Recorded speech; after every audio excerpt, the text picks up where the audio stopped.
Cher Père de lumière, merci à toi de permettre aujourd'hui notre rencontre afin de grandir ensemble dans la connaissance de tes enseignements à travers les beaux messages du spiritisme. Merci à toi de permettre qu'aujourd'hui, nos guides présents, que nous remercions pour leur accompagnement en chaque instant. Merci de permettre que nos guides puissent nous inspirer, nous aider à comprendre et à grandir à travers cette belle séance. Nous remercions tous les amis du monde spirituel qui nous accompagnent aujourd'hui, tous nos esprits familiers, toutes ces belles âmes qui nous accompagnent, nous guident, nous inspirent pour avancer sur ce long chemin, sur ce très long chemin qui nous ramène vers toi, qui nous conduit illuminés de ta lumière grâce à tes enseignements. Merci, Père de lumière. Merci à vous tous d'être présents. Merci aux guides, tous les amis de la réunion. Et puis, bien sûr, merci à Jésus. Jésus, notre grand frère spirituel, qui est venu nous ouvrir la voie sur notre terre d'expiation et d'épreuve, dont les belles paroles, les beaux enseignements nous guident chaque jour sur ce beau chemin de lumière. Merci à toi, Jésus. Merci également aux frères désincarnés qui errent et cherchent et sont également présents aujourd'hui pour cette séance. Puissent-ils grandir avec nous. Merci infiniment à tous.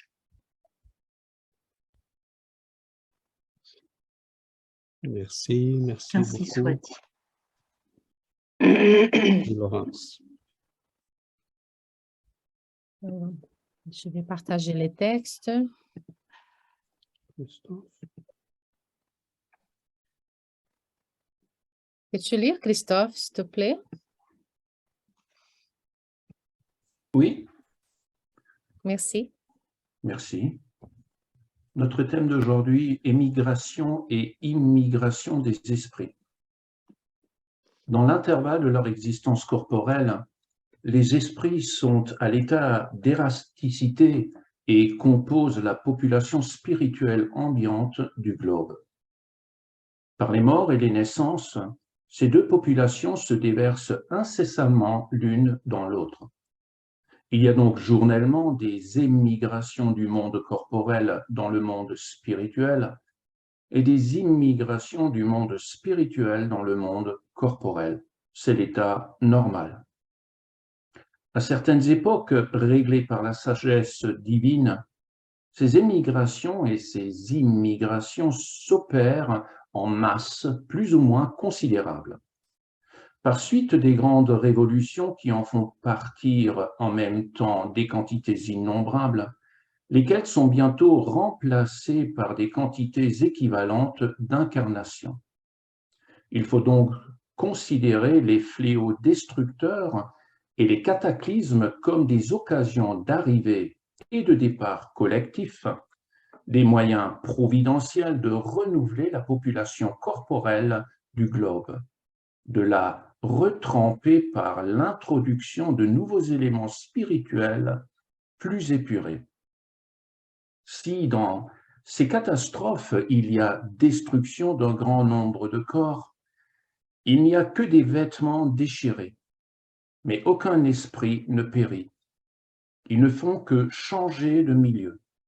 Au lieu de partir isolément, ils partent en nombre. Voilà toute la différence. Car partir par une cause ou par une autre, ils n'en doivent pas moins fatalement partir tôt ou tard. Les rénovations rapides et presque instantanées qui s'opèrent dans l'élément spirituel de la population, par suite des fléaux destructeurs, hâtent le progrès social. sans les émigrations et les immigrations qui viennent de temps à autre lui donner une violente impulsion, il marcherait avec une extrême lenteur. Il est remarquable que toutes les grandes calamités qui déciment les populations sont toujours suivies d'une ère de progrès dans l'ordre physique, intellectuel ou moral, et par suite dans l'état social des nations chez lesquelles elles s'accomplissent. C'est qu'elles ont pour but d'opérer un remaniement dans la population spirituelle, qui est la population normale et active du globe. Cette transfusion qui s'opère entre la population incarnée et la population désincarnée d'un même globe s'opère également entre les mondes, soit individuellement dans les conditions normales, soit par masse dans des conditions spéciales. Il y a donc des émigrations et des immigrations collectives d'un monde à l'autre. Il en résulte l'introduction dans la population d'un globe d'éléments entièrement nouveaux, de nouvelles races d'esprits venant se mêler aux races existantes, constituent de nouvelles races d'hommes. Or, comme les esprits ne perdent jamais ce qu'ils ont acquis, ils apportent avec eux l'intelligence et l'intuition des connaissances qu'ils possèdent. Ils impriment, par conséquent, leur caractère à la race corporelle qu'ils viennent animer. Ils n'ont pas besoin pour cela que de nouveaux corps soient créés spécialement à leur usage, puisque l'espèce corporelle existe. Il en trouve de tout près à les recevoir. Ce sont donc simplement de nouveaux habits. En arrivant sur la Terre, ils font d'abord partie de sa population spirituelle, puis s'incarnent comme les autres. La Genèse, Allan Kardec. Merci beaucoup, Christophe. Merci, Laurence. Merci à tous. Je me pose toujours la question, comment Allan Kardec était capable d'y voir tout ça à son époque, quand personne n'en parlait. Et évidemment, on comprend bien qu'il était très bien guidé par les bienfaiteurs, ces grands esprits de lumière qui l'ont guidé, parce qu'il a touché à des sujets, il y a des éléments, des connaissances qui sont présents dans l'humanité d'une manière très éparpillée, très floue, mais il les a approfondis en comprenant qu'ils étaient des sujets quand même essentiels à notre compréhension, parce qu'on a deux dimensions là. On a la dimension de notre développement personnel, mais on a cette dimension collective qui nous touche à tous. Et c'est très intéressant parce que ces besoins de renouveau qu'il y en a de temps en temps dans l'humanité, les esprits sont en train de nous avertir que depuis là quelques 200 ans, on est plus ou moins déjà dans ces processus. Les gens s'attendent à la fin du monde, mais c'est rien de ça nécessairement. Oui, cela peut arriver, mais c'est pas vraiment par les mains de notre Père, ça va être une décision à nous. Et ce qui rend les choses beaucoup plus compliquées. Parce qu'à Dieu, on peut faire confiance, aux êtres humains, pas vraiment. Donc, Chico Xavier répondait à une une présentatrice très connue au Brésil. À un moment donné, il était dans son programme et elle a demandé, a posé une question, est-ce que ça va arriver, la fin du monde? Il a dit, si les êtres humains décident de le faire, parce que ce n'est pas Dieu qui va le faire. Et il a appelé l'attention des gens qui l'écoutaient à la question des armes. Il disait, regarde que ça devient de plus en plus dangereux, performant. Ces armes-là sont capables de tuer des milliards de personnes d'un coup. Donc, c'est évident que cela peut nous rendre nous amener à une situation très compliquée. Prions pour que cela n'arrive pas et que les processus, parce que les processus de rénovation vont s'y faire, des renouvellements vont s'y faire d'une manière ou d'autre. Que ce soit par la bêtise humaine ou par les conséquences naturelles de la loi divine, les cataclysmes, les grands changements sociaux, les grands événements qui vont amener. Nous avons comme l'impression qu'il y a une continuité, parce que nous regardons l'histoire. Mais les Romains qui est décédé en 400 après Jésus-Christ, ils ne voyaient pas ça, ils voyaient la fin de son monde. Ça arrivait à la fin pour lui.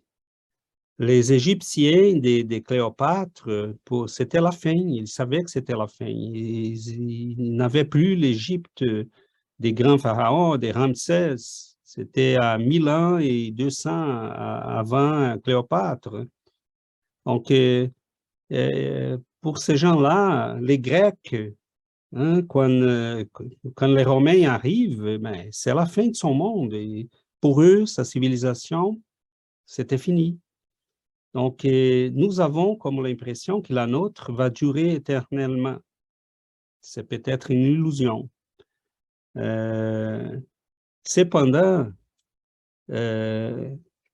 ces renouveaux, il s'y fait, il est nécessaire. Donc, qu'il soit par des cataclysmes, qu'il soit par des émigrations et des immigrations, parce que là, on a ces changements constants entre les plans spirituels et la Terre.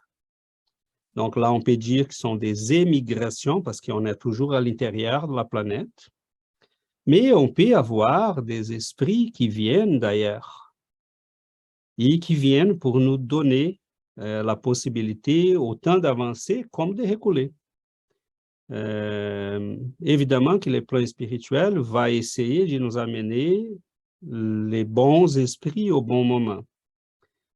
Je ne sais pas si vous avez, dans la continuité de ces textes, et là je ne vais pas aller trop loin, mais dans la continuité de ces textes de la Genèse, il y en a un texte qui s'appelle les races adamiques. Donc, c'est la représentation, en fait, Adam, c'est la représentation de ces peuples qui sont venus d'une autre planète pour peupler la Terre. Ils ne pouvaient plus rester dans leur monde d'origine parce que là, ce monde passait par une transition semblable à la nôtre à ce moment-ci. Il y avait là des conceptions déjà très avancées des droits humains, des droits de la femme, des enfants, des personnes âgées. La société cherchait à s'y retrouver en chemin de paix. Et ces gens-là bouleversaient tout le temps, dérangeaient tout le temps. Ils n'avançaient pas, ils voulaient la guerre, ils voulaient les conflits, ils voulaient les chaos. Et à un moment donné, la providence dit, ça suffit, vous allez être envoyés. Mais Dieu fait en sorte que les choses puissent servir à tout le monde. Il venait chez nous avec beaucoup de sciences, beaucoup de connaissances, une intelligence très développée. Quand ils sont réincarnés sur Terre, ils s'y croyaient vraiment. Pour eux, c'était le paradis perdu, comme dit la Bible. Donc, oui, ils venaient d'une planète très développée avec des sciences et tout ça. Donc, rendu ici, ils s'y trouvaient vraiment parmi des gens qui ne savaient rien. Parce que la population naturelle de notre planète à ce moment-là était encore très primitive. Mais c'est là qu'on commence à voir l'apparition des grandes civilisations, les Sumères, les Babyloniens, hein, les Égyptiens. Ça a été 4000, 5000 avant Jésus-Christ, et peut-être même plus loin, parce qu'il y a là des auteurs qui vont nous dire, il y en a un livre qui s'appelle The Serpent of Fire, C'est une auteure qui étudie, un auteur qui a écrit en français, mais celui-là est écrit en anglais. Et c'est une auteure qui il dit que les indices sont que les Égyptiens ont reçu les pyramides déjà bâties. Ils n'ont pas bâti, ils ont hérité. Et il donne tous les indices. C'est une grosse recherche qui a été faite par cet égyptologue. Il n'était pas français, mais il a écrit en français parce qu'il est là dans les... C'est un des petits pays, je ne sais pas si c'est le Luxembourg, mais il était... à l'époque, tout le monde écrivait en français, les gens cultivés. Il a écrit en français. Et cet auteur-là va montrer que peut-être même notre civilisation, les grandes civilisations sont apparues sur Terre très loin. Donc, ces esprits-là ont commencé à réincarner sur Terre peut-être 10 000 ans avant Jésus-Christ. Mais au moment qu'ils arrivent ici, là, ils apportent avec eux cette capacité, cette intelligence. Et on a un renouveau qui s'y fait dans la population parce qu'ils sont des esprits qui changent même la génétique des races locales. Donc, voilà, je vous lance tout ça.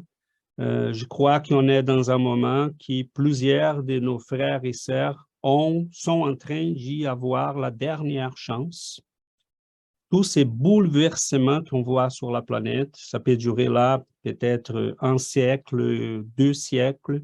Pour nous, c'est immense, mais pour la vie spirituelle, c'est rien.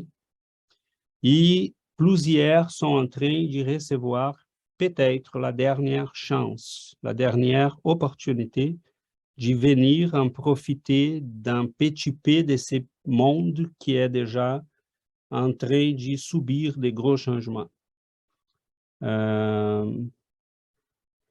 Ça n'a pas été facile. Je n'ai pas eu le temps de... Je vais voir là, peut-être, je vais le chercher tantôt. Je voulais vous mettre ça comme un annexe dans ces textes. Il y a un auteur qui s'appelle David Berlinski. C'est un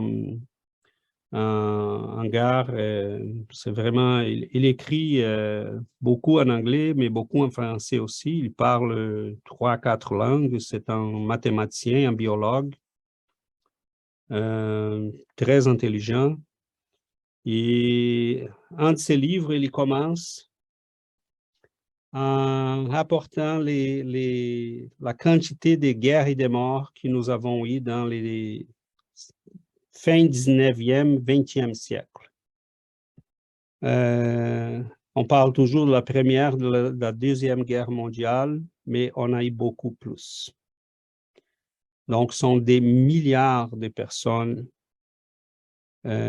disparues dans des guerres épouvantables, dans des persécutions politiques et idéologiques. Donc, on n'a pas eu facile le 20e siècle. Et le 21e, merci Giovanna, ça ne s'annonce pas facile non plus. Hein, on a déjà une guerre en cours qui peut entraîner beaucoup de monde. Donc, c'est ça.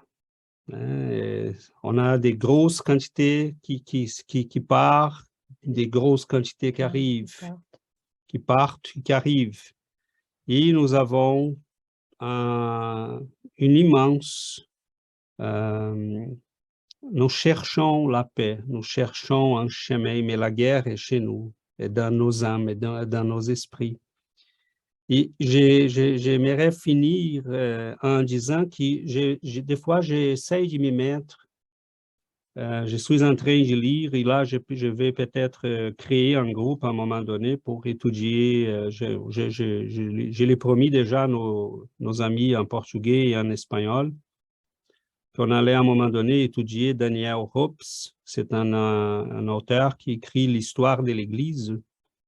Et son premier livre, c'est C'est merveilleux parce que ça nous donne ces portraits-là d'une civilisation qui mourait, qui changeait, parce que le christianisme arrive à un moment donné, que l'empire, c'est tellement bien, quand on regarde de loin, on voit la logique des événements qui, quand on est sur place, on ne les voit pas. À ces moments-ci, il y a plusieurs choses qui sont en train d'arriver, qui pour nous, c'est le chaos. Mais dans 200 ans, on va regarder, on va dire, ah, c'était ça. Je ne comprenais pas, mais on est dedans, c'est pour ça qu'on ne comprend pas. Et cet auteur-là, c'est très beau à lire parce qu'il montre que les 2 premiers siècles après Jésus, un peu avant, 50 ans avant, là, et 200 ans après, il y a eu une stabilité, une croissance de l'Empire. Mais avec cette croissance, le christianisme s'est répandu partout. Et là, l'Empire commence à mourir. Ses structures étaient pas du tout bien. La morale était complètement bouleversée. L'argent dominait partout. Les critères pour monter dans les échelons de l'État, c'était l'argent. Si tu avais 1 million de sesterces, tu pouvais être général, sénateur. Si tu avais 400 000, tu pouvais occuper tel poste. C'était l'argent. La morale familiale des Romains, qui était très solide avant, était complètement corrompue. Il n'avait plus d'ordre, il n'avait pas plus de commandements. C'était vraiment un chaos. Le christianisme commence à offrir à la société une nouvelle possibilité de vie, de société, de fraternité, mais malheureusement, on tombe plus tard dans la pauvreté, dans les pouvoirs de l'Église. Donc, la révolution que Jésus nous a proposée, en fait, elle a échoué. Pendant ces 300 ans-là, on a eu une belle croissance. On avait des gens qui soignaient les malades, les enfants, qui propageaient un message de fraternité, d'amour, auquel plusieurs Romains des grands pouvoirs ont adhéré, parce qu'ils disaient que ça n'a plus de sens, notre monde, que l'argent domine partout, que ce soit les critères. Les Romains s'y croyaient universalistes, mais c'était un universalisme qui incluait les riches de chaque pays qu'ils dominaient, jamais les pauvres, les misérables. Donc, le christianisme apparaît comme une possibilité de fraternité véritable. Et évidemment, les hommes, comme on dit au Québec, ils font des hommeries. Et malheureusement, on a échoué. Mais la révolution est toujours là. Et c'est intéressant parce que si notre société n'arrive pas à cette compréhension profonde du changement spirituel qu'il faut faire, qui nous a été apporté par le Christ, et c'est très beau parce que Daniel Rops, il montre tous les éléments de la société romaine qui étaient en train d'y échouer et comment le christianisme l'y remplace en proposant une nouvelle possibilité des mondes, des sociétés, de compréhension. Et quand je regarde le monde d'aujourd'hui, je me dis, ce qui a été proposé par le Christ, on n'a pas réussi encore à le mettre en pratique. Et tant qu'on ne le fait pas, la probabilité que notre société va échouer, c'est immense. On doit être réaliste. Bon, je m'arrête là parce que j'ai déjà beaucoup trop occupé le temps. Donc, je vous ouvre la parole.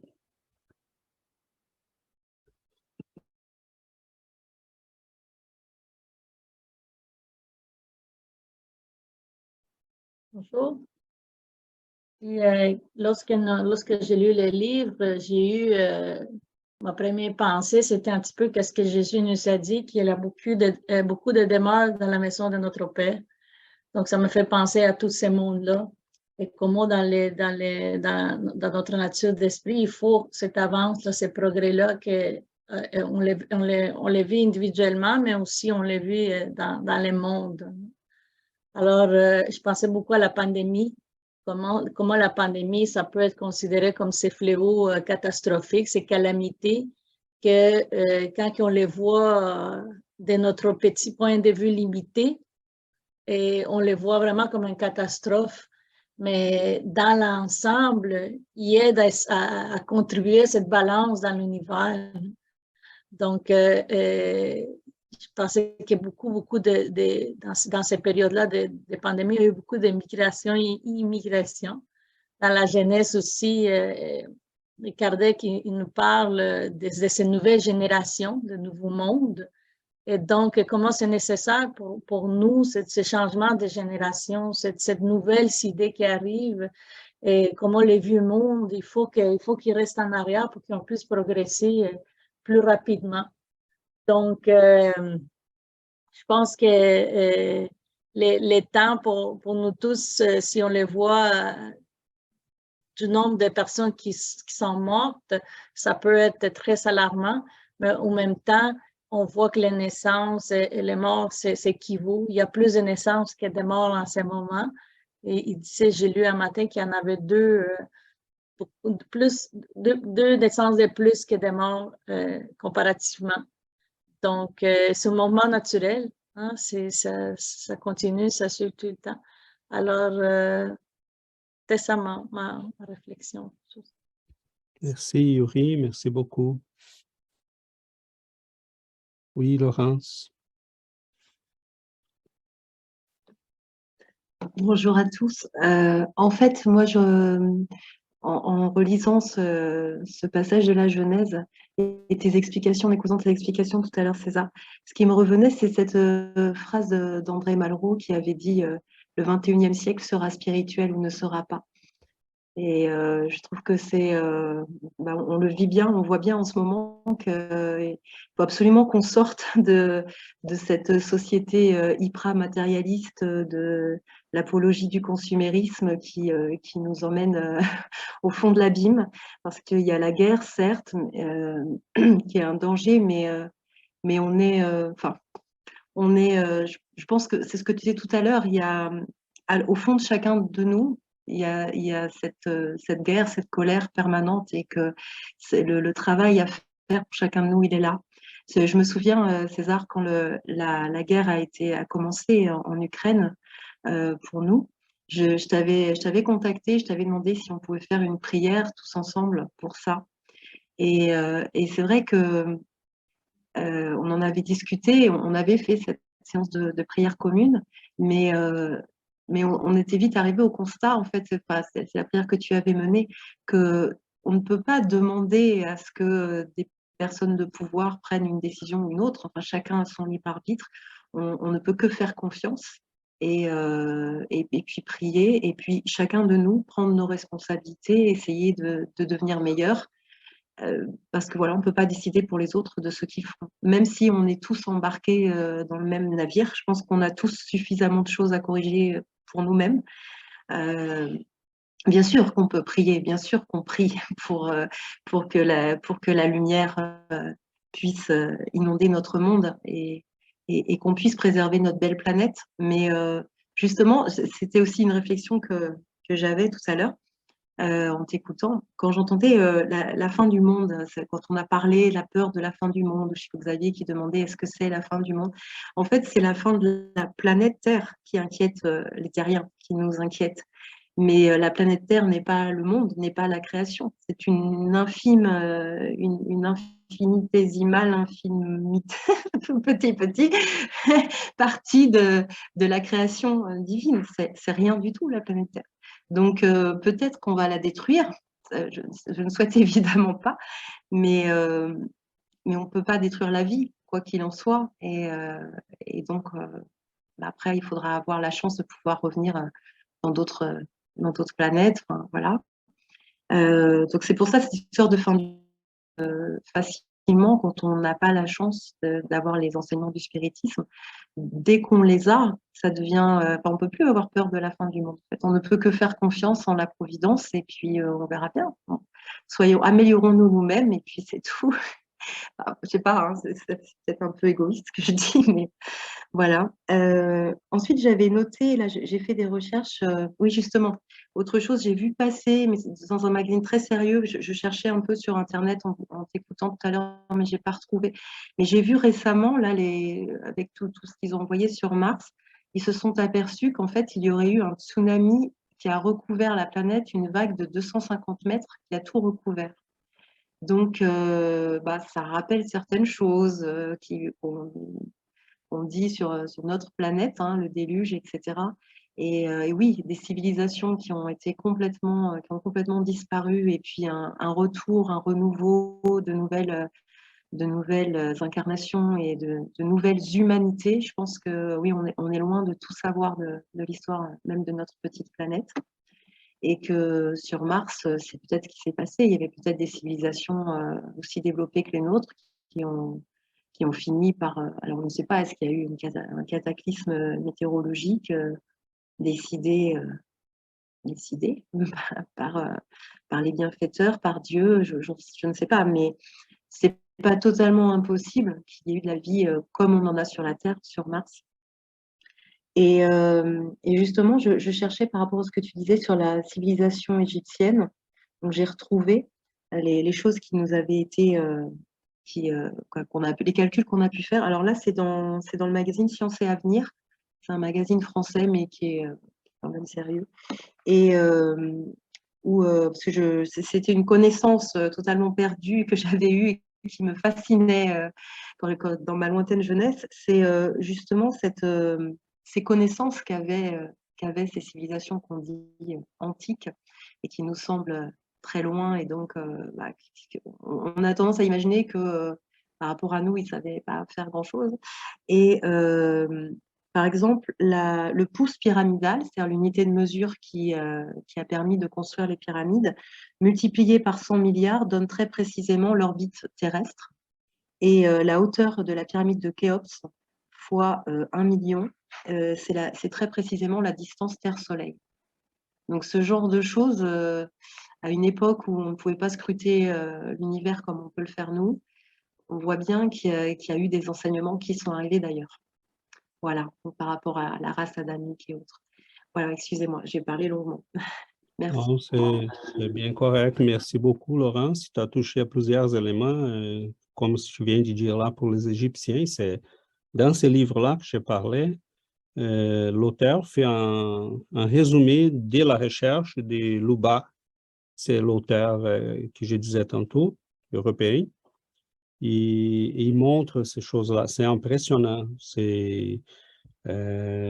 On va trouver là la vitesse de la lumière, on va trouver la distance entre la Terre et plusieurs étoiles, on va trouver les diamètres de la planète. Ce sont des choses qui, on s'est dit, comment ces gens-là ont pu accéder à tout ça. Donc, c'est certain qu'on parle là des esprits qui sont venus et qui avaient en soi une connaissance immense.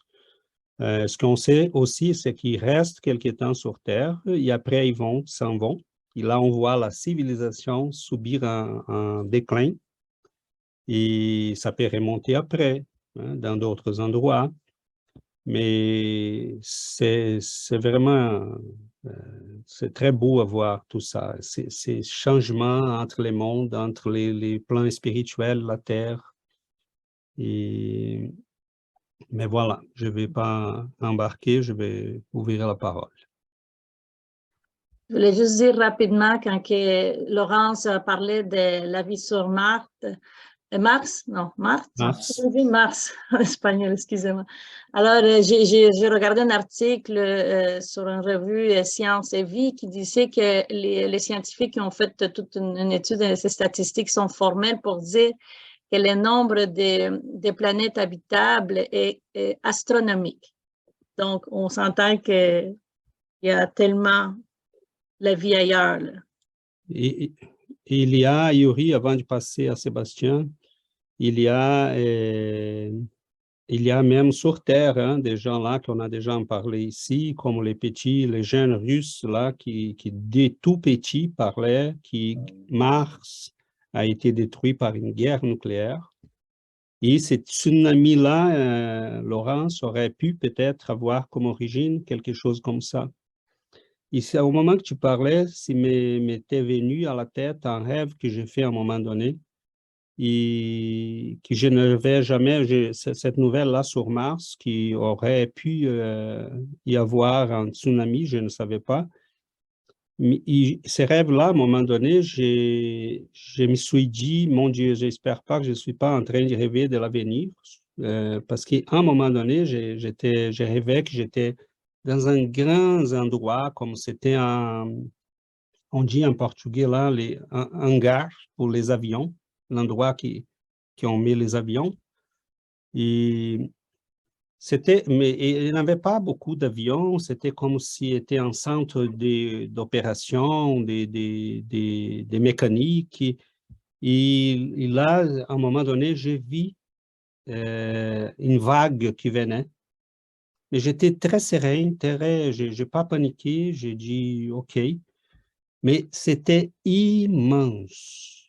Je pense qu'il y avait là même 200 mètres. Et j'ai regardé celle-là, j'ai dit, ben, on n'a rien à faire, on ne peut pas courir de ça. Et j'ai oublié, j'ai dit, peut-être que je suis en train de rêver de l'avenir, j'espère pas. C'est tant mieux, c'était passé. Mais Atlantide, hein, que j'ai déjà pris là quelques livres sur ces sujets, je n'ai pas lu encore, ils sont sur ma liste. Mais Emmanuel confirme l'histoire. Hein.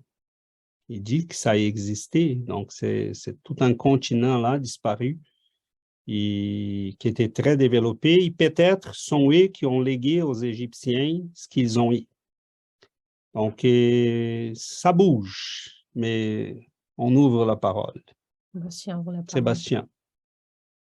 Oui, moi, je suis en train de penser que, tu sais, quand on parle de guerre et tout ça, moi, je vois la plupart des esprits qui habitent sur la Terre, il n'y a personne qui veut la guerre. C'est juste une poignée de gens qui propagent la guerre. Moi, je ne pense pas qu'un garçon de 20 ans russe, il veut prendre une arme puis aller tuer puis risquer de se faire tuer. C'est quelqu'un qui les manipule, là, qui les contrôle. Moi, je pense que la plupart des esprits ici sur Terre sont beaucoup endormis. Tu sais, beaucoup qui sont carrément endormis, qui ne savent pas, qui suivent les modes, les réseaux sociaux, mais je ne vois pas comme de méchanceté vraiment sur la plupart des esprits qui sont sur Terre. Alors, je pense que quand cette poignée-là de gens qui contrôlent tout va partir, je pense que le changement il va commencer à être plus vite. Puis c'est sûr que tout ça, vu du point de vue matériel, quand on est dedans, ça paraît comme gros comme ça, mais vu du point de vue de l'esprit, comme si on voit le corps comme un véhicule, comme un vêtement, ça prend tout son sens. Là, on doit vivre ces expériences-là pour apprendre, pour évolutionner. Alors, je pense que ce changement de point de vue fait toute la différence. Là. Puis pour nous, Spirit, c'est ça, voir tout du point de vue de l'esprit et pas de la matière, pas de vêtements qu'on porte. Là. Ça me fait penser dans la revue Spirit de, je ne sais pas, c'est 1846, 56, quand Kardec parlait il prévoyait que dans quelques années, dans des années à venir, il allait y avoir plus d'esprits qui allaient comprendre le spiritisme, qui allaient soutenir le spiritisme. Donc, dans ces temps maintenant, nous, on parle de spiritisme, c'est plus ouvert, on n'est pas comme dans les temps à Kardec qui était persécuté, puis tout ça.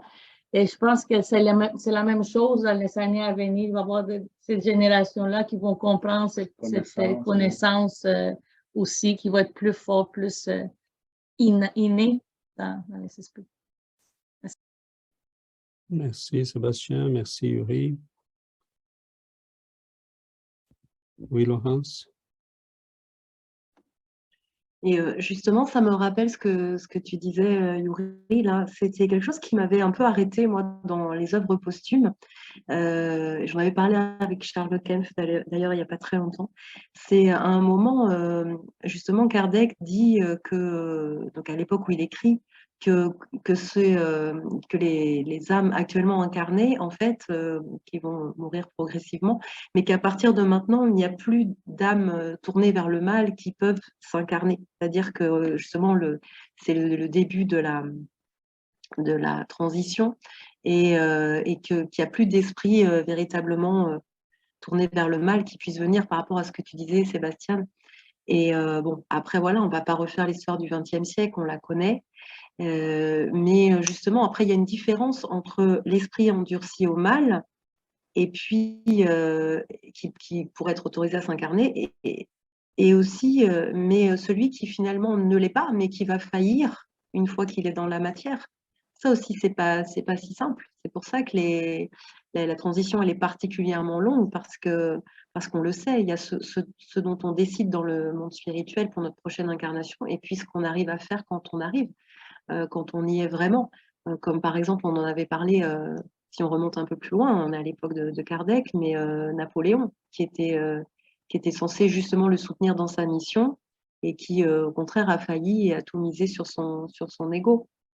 On avait parlé, ça, c'était dans les lettres de l'au-delà, je crois, de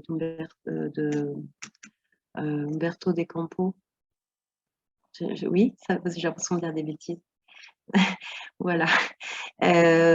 Donc c'est ça. Non, c'est à ta tête, César, c'est ce que tu disais la semaine dernière. Hein. Des fois, un froncement de sourcils et ça y est, on interprète. Mais voilà, donc c'est ça. C'est pas si simple parce que même si tout est fait pour que la transition puisse se faire dans les meilleures conditions par les bienfaiteurs, par le monde spirituel. Évidemment qu'on est énormément aidé, encadré, guidé, mais on est des têtes dures et puis voilà, on fait n'importe quoi, on prouve chaque jour. Et puis il y a ce qui était programmé et puis il y a ce qu'on fait et c'est un peu comme un GPS. Chaque fois qu'on prend une mauvaise direction, calcul de l'itinéraire en cours. Donc il faut qu'ils recalculent tous les bienfaiteurs sans arrêt pour retrouver un chemin pour nous. Voilà. Merci, Laurence. Si vous me permettez, il y a une dialectique, hein, Laurence a touché un petit peu à ça, et Sébastien aussi. Il y a une dialectique entre les personnels et les collectifs. Et oui, pour nous, c'est les moments qui, quoi qu'arrive au collectif, on doit en profiter dans les bons sens. Nous sommes là pour grandir. Mais il faut lire les signes, les symptômes. Dans une société qui devient de plus en plus gérée par l'argent, par l'individualisme, il faut qu'on fasse attention pour ne pas transférer à l'espirituel les patterns, les standards là, des comportements de cette société. Chez les Romains, je lisais ça dans cet auteur-là que je parlais, il a dit à un moment donné, en s'apercevant, il s'apercevait qu'il n'avait plus, et il voulait plus payer d'impôts parce que toutes les fois qu'ils allaient à Rome, ils voyaient là les débauches de la cour impériale. Ils disaient, c'est comme là aujourd'hui, si on va au Parlement européen, au Parlement brésilien, au Parlement des États-Unis, on dit, mais je paye pour ça. À un moment donné, les gens, les grands chefs, les grands commandants ont commencé à dire, mais les barbares arrivaient, les pouvoirs de l'Empire n'étaient pas là pour les protéger. Ils ont commencé à bâtir là ces petits feuds. Et là, on va commencer une nouvelle étape de l'histoire parce qu'il dit il faut qu'on s'y protège nous-mêmes. Donc, ils vont bâtir des petites armées. Là, ça commence à devenir très individualiste. Et même spirituellement, on était des stoïciennes, on était des épicuriens. On disait, je vais vivre ma vie, mon plaisir, mon moment. Je vais soigner à moi-même. je vais m'isoler, hein, je vais chercher la solitude. Et même plusieurs chrétiens y ont embarqué à ça. Hein. On est parti au désert parce qu'on ne voulait pas vivre dans une société qui était en train de s'effondrer. Et Daniel Hobbes, il dit, l'appel du Christ, c'est aller vivre avec ton frère, avec tes frères et tes sœurs. Aide-les. Et c'est là, dans les 2 premiers siècles, était très touchant parce que même les Romains, les gens des pouvoirs disaient, oui, c'est ça, on a besoin de ça. Je ne peux pas m'isoler, je ne peux pas, mais ça l'a touché une partie de la société. Donc, on doit faire attention parce que, oui, on doit soigner notre vie, on doit garder la tranquillité, oui, on doit s'isoler un petit peu, mais on doit être là aussi pour servir, pour aider, pour offrir quelque chose. Parce qu'il y aura toujours des gens comme nous qui cherchent, qui sont en quête de compréhension. Mais oui, quoi qu'arrive, essayons d'en profiter, inclusivement dans le sens d'offrir la connaissance. Parce qu'aujourd'hui, plus que les peignes, que les vêtements ou que les médicaments, on a besoin d'offrir des connaissances. C'est ça qui manque. Donc, et de l'amour. De l'amour, évidemment. Si on est capable d'offrir tout ça avec la compréhension, la compassion, c'est certain que ça vient avec l'exemple. Il n'y a rien de plus touchant que l'exemple. Mais ce sont des temps difficiles. Comme dit la dictée, des temps difficiles avec des hommes faibles, surtout ceux qui sont au gouvernement. Et des temps difficiles avec des hommes faibles, c'est dangereux. Parce que ça peut tourner mal. Donc, essayons d'être forts dans les bons sens de ces mots-là, forts et spirituellement, parce qu'il faut savoir où est-ce qu'on s'en va, il faut savoir qu'est-ce qu'on fait là, pourquoi on est là, et nous savons ça. Nous avons cette connaissance. Donc, si on est capable de la partager, on peut aider beaucoup de monde. Et c'est dommage qu'on voit une civilisation qui est au bord des grands exploits, mais qui est aussi en danger. Donc, prions pour que ces âmes-là qui sont déjà venues quelquefois puissent revenir et nous aider, parce que ça prend des âmes qui font de la synthèse, qui sont capables de ramasser toutes les vécus, les reformuler et nous montrer quoi faire pour l'avenir. Individuellement, on le sait. Nous savons quoi faire.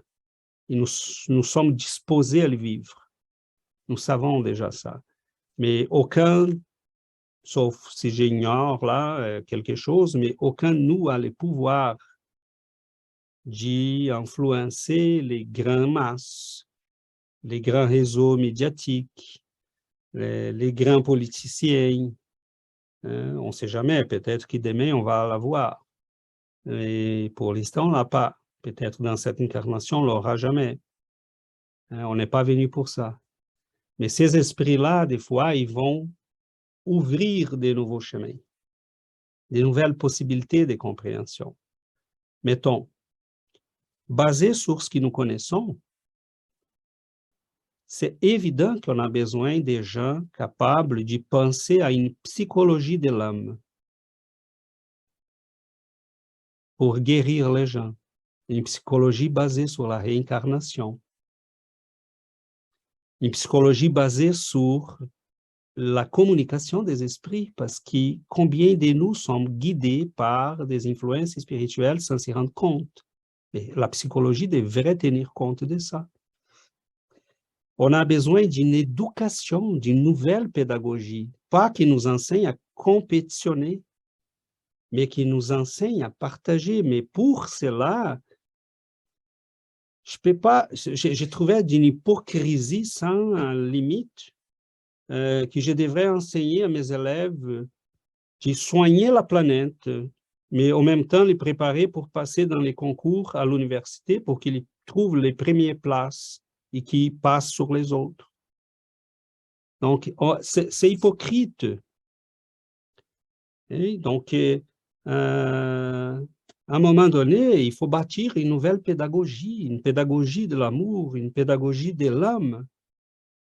Et dire, écoute, allons doucement, on n'est pas pressé, la connaissance est là. Compétitionner, oui, dans les bons sens, que toi, tu deviennes mieux qu'il était, meilleur que tu l'étais. Mais oui, on peut compétitionner un petit peu entre nous pour faire des belles choses, mais pas pour écraser l'autre. Donc, il y a un nouveau monde à bâtir. On est là, proche de ça. La science commence à incorporer la spiritualité doucement, mais ce n'est pas répandu partout. Il faut donner le temps de le faire. Donc, on est très proche de ce nouveau monde. Okay? Il faut prier vraiment que Dieu nous donne l'opportunité de rester et d'y le bâtir. Et comme Sébastien disait, que ces esprits-là qui ont la guerre dans l'âme, qu'ils puissent être ramenés ailleurs, parce qu'à un moment donné, il faut se débarrasser. Il faut s'en débarrasser parce que sinon, ils vont toujours nous amener là. Donc, voilà. Bon, ce sont des réflexions. Et... Oui, Suzy.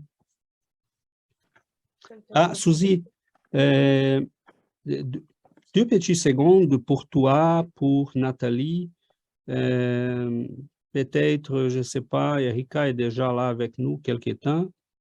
On parle beaucoup de choses là qui peut-être, je ne sais pas, hein, des fois tu vas trouver bizarre, mais croyez-moi, il y a là beaucoup de connaissances préalables là sur la réincarnation, la possibilité de réincarner, sortir d'un monde, réincarner dans l'autre, les cycles d'évolution, il y a beaucoup de choses là, mais si tu trouves bizarre, bon, je t'assure, il y a là des informations qu'on peut chercher après. Mais vas-y. En ce qui me concerne, je ne trouve rien de bizarre. C'est déjà des choses que j'avais déjà recherchées personnellement sur ces sujets-là. Alors, j'ai aucun problème avec ça. Moi, je suis contente que dans le spiritisme, ce soit considéré. Mais pour faire écho à ce que tu disais, la compétition, je pense que la chute d'une civilisation s'accélère à partir du moment où les gens sont justement en compétition. Un peu dans, pas seulement au niveau individuel, mais je regarde beaucoup depuis le début de l'industrialisation, l'anthropocentrisme. Tout est axé sur l'être humain qui domine la nature, l'être humain qui domine tout, qui est le centre de tout, qui donne licence pour justement avoir mainmise sur toutes les ressources, de siphonner toutes les ressources de l'autre, des autres personnes, les ressources de la nature, de la planète, de tout ce que les gens peuvent prendre, mais sans rien donner en retour. Puis, je pense que ce que je lisais récemment, justement, sur protection de la planète et tout ça, ça passe beaucoup par la compassion envers tous les êtres vivants. Et à partir du moment où on arrête de se mettre au-dessus de tous les êtres vivants et qu'on regarde toute vie avec compassion, il peut plus y avoir, il y a comme une relation de respect qui s'installe. Alors, c'est la porte ouverte vers peut-être plus de paix, plus de respect de la nature, plus, je pense que c'est toujours la compassion là, qui est la porte pour tout ça. Là. Ça semble évident, mais peut-être que j'avais besoin de le dire. Ça ne coûte rien. Puis je voulais partager ça.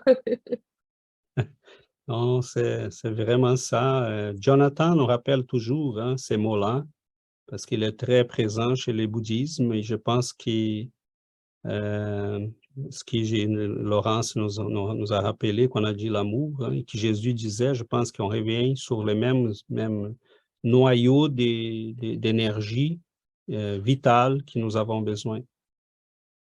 C'est intéressant parce qu'on compétitionne, mais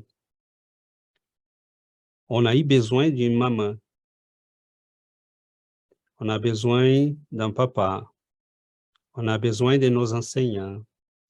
On a besoin de nos policiers, infirmiers, médecins. Dans quel de ces moments-là on était en compétition? Aucun. Est-ce qu'un enseignant au primaire est en train de compétitionner avec nous? Non, il est en train de nous offrir. On a toujours été bénéficié de la compassion, de l'amour. Et à un moment donné, on devient fou.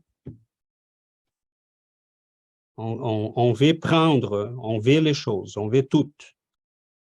On ne veut rien donner. Donc, à un moment donné, il y a quelque chose qui se passe parce que nous sommes les produits de la compassion déjà. Si nos arrière-grands-pères s'avaient suicidé par égoïsme parce qu'ils ne voulaient pas souffrir, on ne serait pas là. Mais nous sommes en train de faire ça. Donc, à un moment donné, il faut qu'on réfléchisse. L'amour et la compassion ne sont pas si loin de nous. Ils sont déjà là et nous sommes les produits de cet amour et de cette compassion. Oui, Jonathan. Tu parles de bouddhisme, donc je vais mettre mon mot. La tradition que je suis, il n'y a pas d'aspect religieux, et ça s'appelle, ça m'a pris du temps pour comprendre ce qu'ils essaient d'accomplir. On construit des temples, et ce sont des temples pour la paix. Et je comprenais pas ce que ça voulait dire. Et maintenant, je comprends ce que ça veut dire. 99% de notre temps, on pense à nous-mêmes, notre famille, notre pays, notre village ou quoi que ce soit. Si on dédie 5% de notre temps à d'autres, compassion, etc., à d'autres, à penser que si j'ai un boulot aujourd'hui, c'est quelqu'un d'autre qui n'a pas un boulot. A red light for me, un feu rouge pour moi, c'est un feu vert pour quelqu'un d'autre. Si on passe seulement 4-5% de notre temps à penser à d'autres, prier ou quoi que ce soit, on aura la paix dans le monde. Donc, c'est pour ça qu'on construit ces temples pour la paix dans le monde. Et c'est ce que je fais. J'ai ouvert déjà trois temples. Et ce qui est impressionnant quand je vais dans ouvrir ces centres ou ces temples, c'est que il y a pas de frontières. Dans le sens où on est des gens qui viennent de partout. Et c'est quelque chose qui m'a toujours, pour moi, c'est très difficile parce que je viens de différents pays, différentes religions et cultures, et j'ai jamais compris pourquoi est-ce que les gens se bagarrent pour rien du tout. Et j'ai l'impression qu'on a perdu notre humanité dans le sens où on est. Et je pense pas que je sais même pas si c'est le matérialisme qui va nous détruire. Je pense que c'est plutôt notre humanité qui va nous détruire dans le sens où le fait qu'on a créé des territoires et on a juste perdu notre humanité. C'est mon pays, c'est mon jardin, tu peux pas aller, etc. Je pense que c'est là qu'on a perdu notre humanité. Et pour revenir sur juste ce que tu disais, je serais pas où je suis aujourd'hui s'il n'y avait pas des gens qui me connaissent même pas, mais qui me supportent et qui m'aident à trouver du boulot, qui m'aident à trouver c'est bizarre, c'est des gens que je connais même pas, qui traversent ma route et qui m'aident, et donc j'essaie de faire la même chose.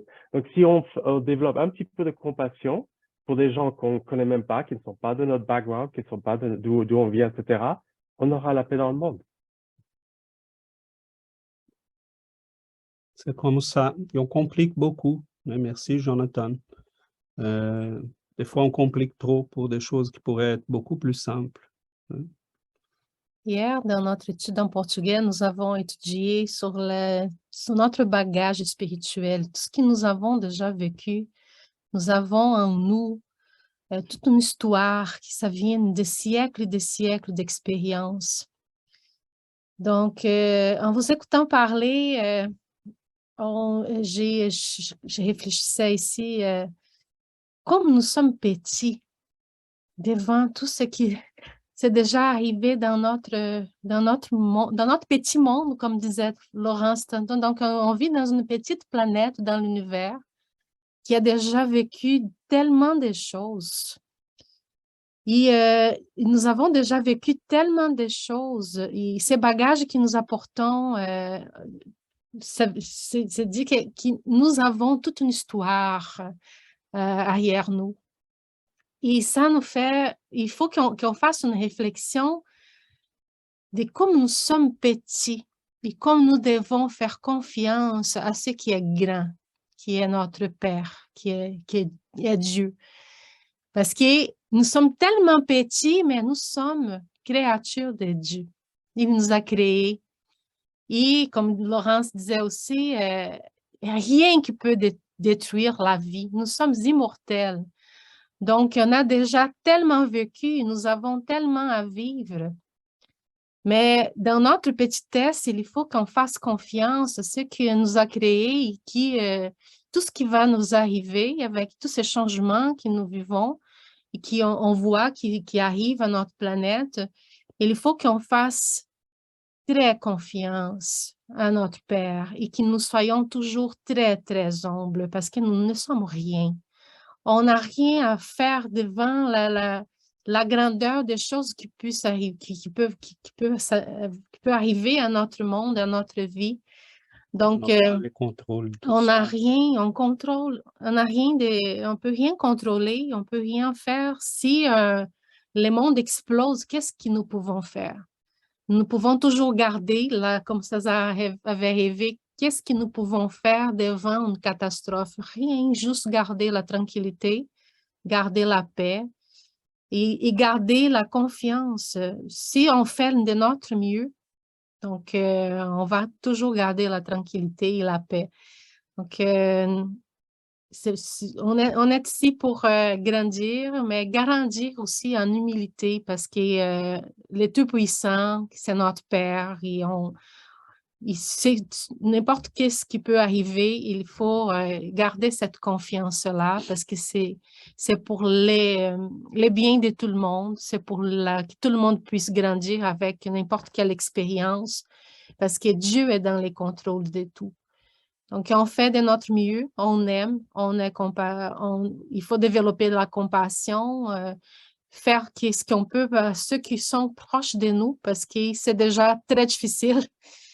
Mais c'est ça. Donc, on fait confiance à notre Père qui est dans les contrôles.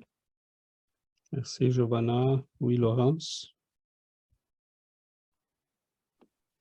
Oui, merci à tous pour tout ce qui est dit. J'aime beaucoup cette étude.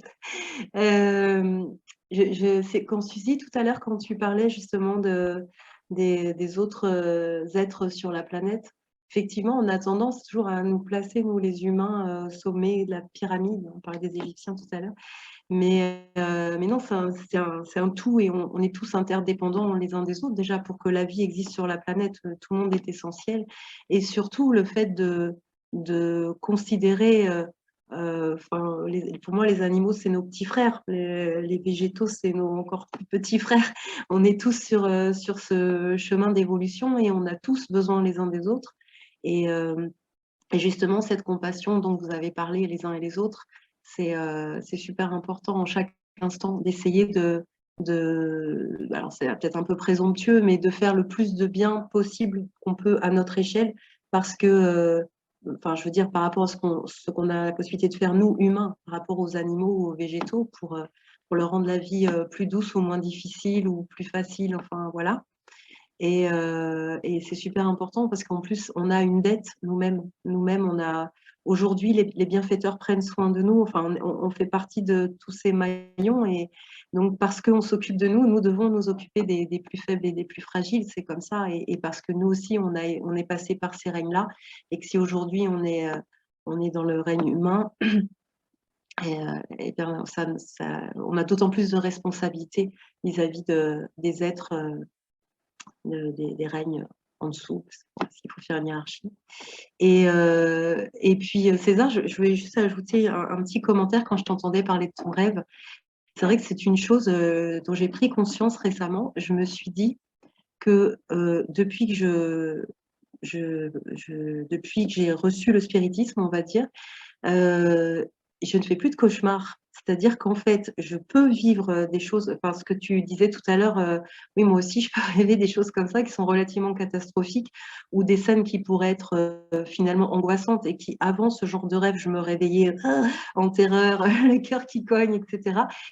Et maintenant, c'est comme toi, en fait, j'assiste à des choses et puis je me dis, mince, qu'est-ce que, oh là là, oh bah ça, alors, enfin, voilà, il y a une espèce de sérénité et quand je me réveille, je m'étonne moi-même, en fait, d'être restée aussi calme quand je vois, ça m'arrive de rêver que je suis dans des endroits où il y a des esprits qui s'amusent à faire bouger des objets ou des choses comme ça qui me faisaient peur avant ou encore récemment, j'ai rêvé d'une sorcière qui m'agressait et en fait, avant, ça me provoquait des cauchemars et là, pas du tout. Je suis tout à fait sereine et je parle à la personne et voilà.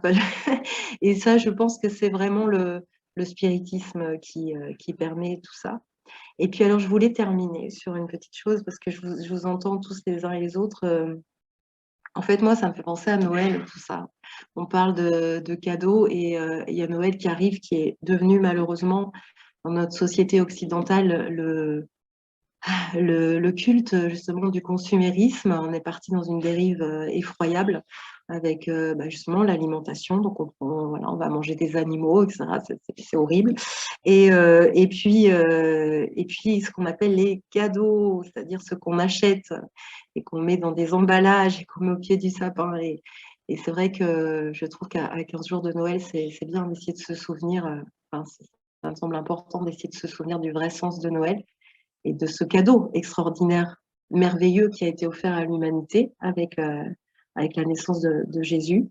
Mais justement, c'est ça, le cadeau, le sens du cadeau, c'est ça. Et on l'a complètement détourné et c'est tellement triste. Donc, si on peut, par des petites choses, je pense que les uns et les autres, on est tous très, en ce moment, sollicités par tout ça.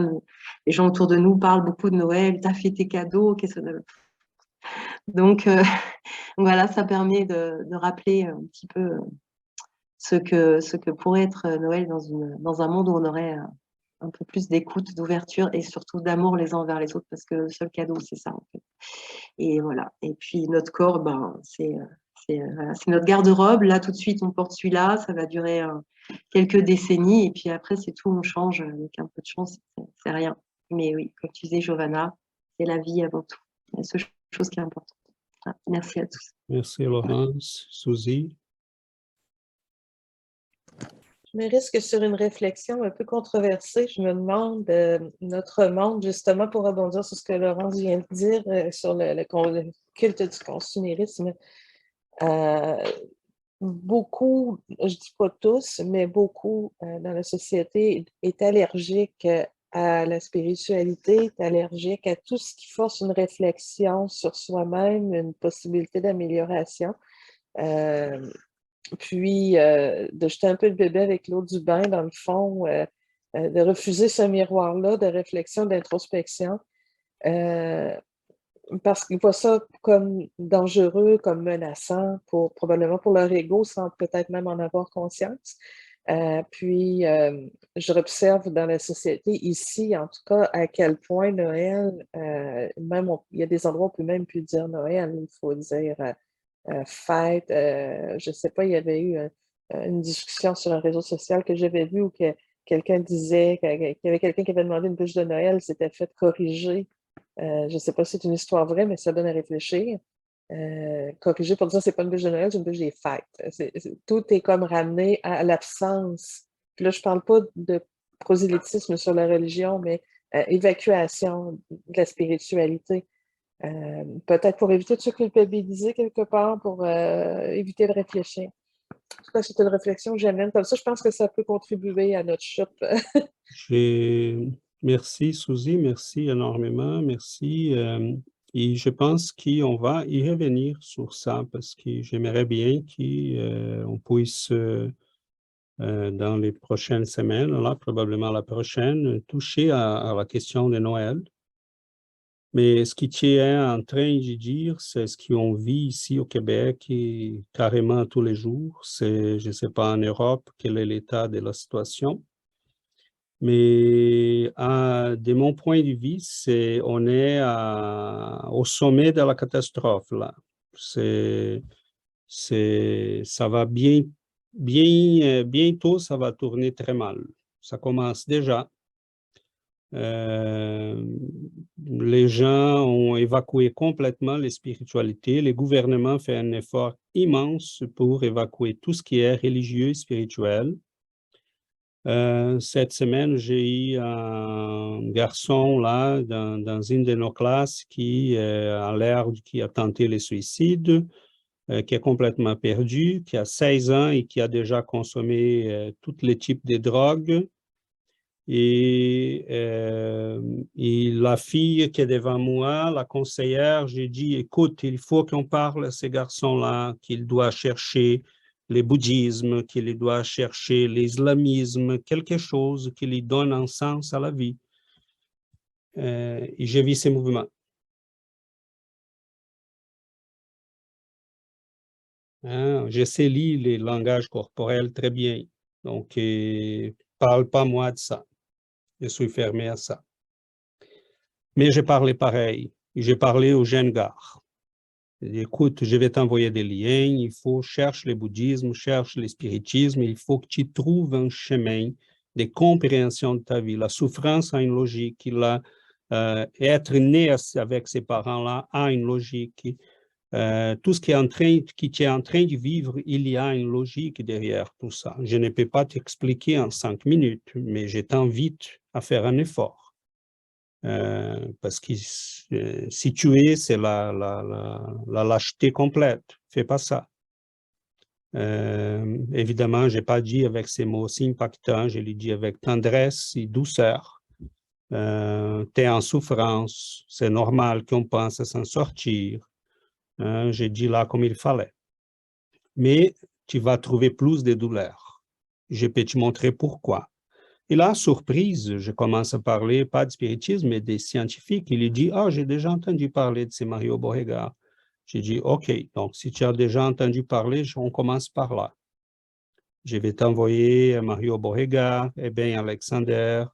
Sont des scientifiques qui parlent de qu'est-ce qui se passe après la mort, que les gens qui quittent sans être au bon moment vont avoir beaucoup de souffrances, donc tu ne peux pas aller par là. Ce que tu vois comme souffrance va passer. Tu es très jeune, tu as l'impression que tout va finir là, que tu n'as pas de sortie, mais tu vas trouver la sortie. Et je donne un exemple là. Il y en a des milliers d'autres. Okay? Et des adultes. Mais tant qu'on dit, mon ami, il faut là s'ouvrir à d'autres possibilités. Ah non, non, non. Et pour faire bref, Jonathan a utilisé 2 mots. Notre humanité va nous sauver, mais il faut la retrouver. Notre humanisme va nous détruire. Parce que l'isme, ça veut dire doctrine. Hein? L'humanisme a commencé à 1400 environ, et son centre était l'être humain est le centre, plus Dieu. Et ça fonctionnait très bien. On a développé beaucoup de sciences, de connaissances, de technologies. Et le consommérisme, c'est le rêve de tous, c'est la conclusion de tout ça. On ne veut plus travailler, on ne veut plus étudier, mais on veut manger, on veut consommer, on veut de plaisir, on veut des machines qui font les choses pour nous. Hein? On devient une société complètement épouvantable. Donc, c'est certain que notre humanisme nous a amené à beaucoup de choses intéressantes, mais je ne peux pas vivre sans Dieu. C'est la plus grosse de nos illusions, c'est la plus dangereuse de nos illusions. Je ne peux pas vivre sans le spirituel. C'est nier une partie de moi-même. C'est tout simplement imbécile, pour dire très bref. Donc, c'est comme avoir des yeux et les fermer. Tu vas frapper un mur, tu vas tomber dans l'abîme. Tu es capable d'y voir, mais tu fermes les yeux. Donc, il faut redonner un sens spirituel à notre vie. Il faut retrouver Dieu. Il faut que les fils prodigues reviennent à la maison. On est marché très loin de la maison de notre Père. Cela nous coûte très cher en souffrance. Très, très cher. Et tant qu'on continue d'être fermé à ça, on aura de la souffrance. Parce qu'une des grosses illusions de l'humanisme, c'est que nous-mêmes, on peut tout résoudre. Notre science va donner une réponse. Je trouve merveilleux parce qu'on essaie d'éduquer nos enfants dans cette conception. Ils sont tous les deux rendus dans des études dans le domaine de la science, de la santé. Et là, ils arrivent à la maison, ils disent, papa, maman, c'est vraiment... hier, ils discutaient avant notre prière de soir, de la nuit. Et ils disaient, tous les deux discutaient, et moi et Johanna, on regardait, qu'il n'y en a pas de traitement pour la dépression. C'est l'essai-erreur, Victor disait. Yana disait, oui, c'est vraiment ça. Ils ne savent pas quoi faire. On donne un comprimé, si ça fonctionne, oui, c'est le bon traitement pour cette personne-là. Sinon, on va essayer d'autres et d'autres. Et là, j'ai demandé à Victor, c'est quoi le traitement? Il m'a répondu, la prière, le passe, la passe, le spirituel. Le spirituel. Donc, ça commence à rentrer un peu. Mais voilà, pour notre société, il faut que ça rentre aussi, il faut que ça passe, parce que sinon, on va vers l'abîme. Mais faisons confiance, comme Giovanna a dit, notre temps arrive à la fin, et le sujet est passionnant, il y en a tellement de branches là qui vont sortir de tout ça, et des réflexions à faire, mais on aura évidemment l'occasion d'y revenir. Mais pour aujourd'hui, je pense qu'on a déjà beaucoup à réfléchir. Donc, je vous invite là à la fin. Et si Uri est disponible, je l'invite à la prière.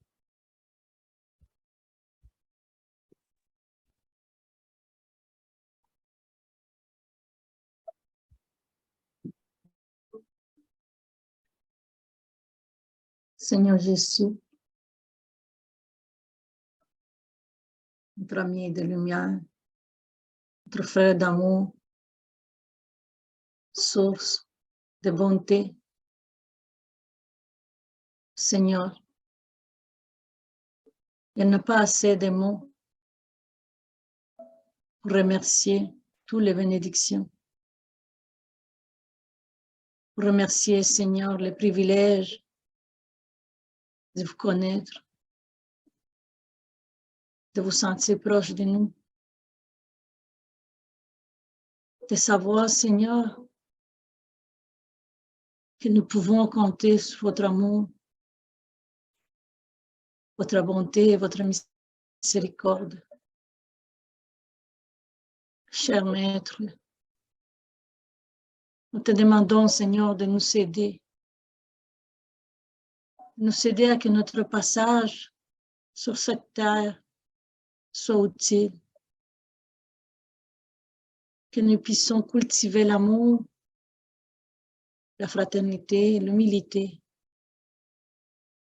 que nous puissions, Seigneur, devenir une source de tous nos frères et sœurs, de tous ceux qui partagent notre chemin, notre vie, en sachant que nous sommes une grande famille, en sachant que les gens avec qui nous sommes aujourd'hui pourront bien être celui-là que nous serons demain. Aide-nous, Seigneur, à collaborer avec notre Père dans sa création, collaborant en accomplissant nos devoirs, en assumant nos responsabilités. Toi, Seigneur, le médecin de nos âmes, viens nous guérir nos âmes malades par les virus du pouvoir, de l'argent, des passions, des désharmonies. Sans toi, Seigneur, nous sommes rien. Amène-nous, Seigneur, sur ton chemin. Illumine nos vies, illumine nos cœurs, illumine notre mental, Seigneur, que nous puissions toujours suivre ton chemin. Illumine nos yeux pour que nous puissions voir loin, que le chemin est toujours là, que nous puissions nous diriger vers toi. Merci, cher Maître. Merci pour ces amis spirituels qui nous tiennent la main, qui nous soutiennent, qui nous protègent dans cette vie si difficile. Dans ces moments, Seigneur, de changement, fortifie notre foi, fortifie notre être dans ton amour, dans tes enseignements, dans ton évangile. Merci, Seigneur. Merci pour toute ton aide. Nous te demandons pour tous nos frères et sœurs, pour tous ceux qui souffrent, tous ceux qui ne te connaissent pas, tous ceux, Seigneur, qui nient l'existence de notre Père. Illumine cette humanité, Seigneur. Illumine nous tous. Et bénis-nous avec ta présence. Merci, cher Maître. Merci, cher bienfaiteur. Merci, Père d'amour. Merci à tous. Qu'ainsi soit-il.